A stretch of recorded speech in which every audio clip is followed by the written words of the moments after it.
তো হঠাৎ করে যে এইরকম একটা জায়গায় মানে একটা আনইভেনি এখনকার যুগে যত অ্যাক্টিং স্কুল সব তো একটা বেশ ঝাঁ চকচকে একটা বিষয়, সেখানে হঠাৎ তোমার এরকম একটা পরিবেশ কেন? না, প্রথম কথা একটা জায়গাই প্রয়োজন, জানো তো, একটা জায়গা হলেই হয়। আমার একটা জায়গা প্রয়োজন ছিল।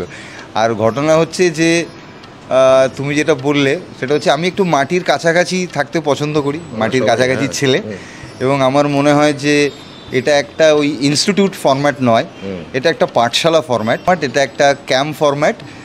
এখানে কোনো ব্যাপার নেই, কোনো আগে থেকে বলা নেই যে এখানে এই দেবো সেখানে তাই দেবো, সুযোগ করে দেবো। অ্যান্ড এটা একটা অভ্যাস এবং মাটির কাছাকাছি রাখা, কারণ আমাদের অভিনেতা হতে গেলে মানুষ হতে হবে সর্বপ্রথমে।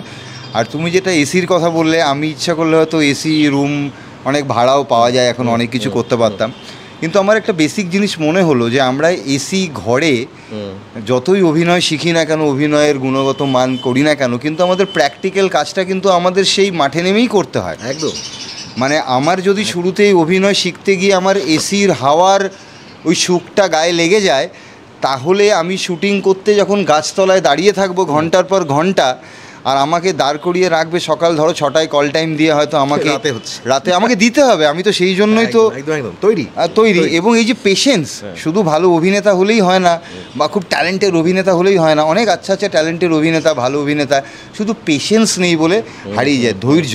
অ্যাকচুয়ালি কি, এক হচ্ছে আমি শিখছি, আর হচ্ছে প্র্যাকটিক্যাল ফিল্ডে আমি কি করে কাজ করছি। হঠাৎ কি কেন এই ইনিশিয়েটিভ, এরকম একটা কর্মকাণ্ড?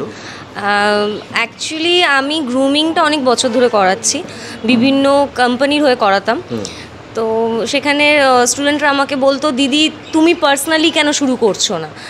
তো 1 বছর ধরে পার্সোনালি গ্রুম করা শুরু করছি, এবং 1 বছর ধরে আমি প্রসূন গাইন ইনিশিয়েটিভকে পাশে পেয়েছি, সঙ্গে প্রসূন গাইনকেও পেয়েছি, তো সাহসটা বেড়েছে।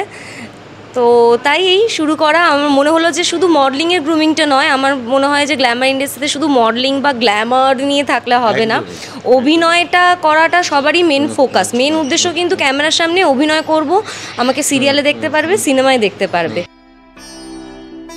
আমার তরফ থেকে ভেলকির সমস্ত দর্শকদের অনেক অনেক ভালোবাসা। শুরুতে বলেছিলাম যে ভেলকি অনেক বড় বড় ভেলকি দেখাচ্ছে, এটাও একটা অন্যরকম ভেলকি দেখলাম, অ্যান্ড অবভিয়াসলি এটার জন্য ক্রেডিট গ্রুম ইয়োরসেলফ। তারা এত বড় একটা দায়িত্ব নিয়েছে যে তারা গ্রুম করতে চায় বিভিন্ন মানুষকে, ইন্ডাস্ট্রির বিভিন্ন পিপলকে, নট অনলি অ্যাক্টর, মানে যে কোনো সেক্টরে একটু মাটির কাছাকাছি থাকি, বলছি আমরা আকাশটা ছুঁই কিন্তু পাটা যেন মাটিতে থাকে, ব্যাস। Groom yourself!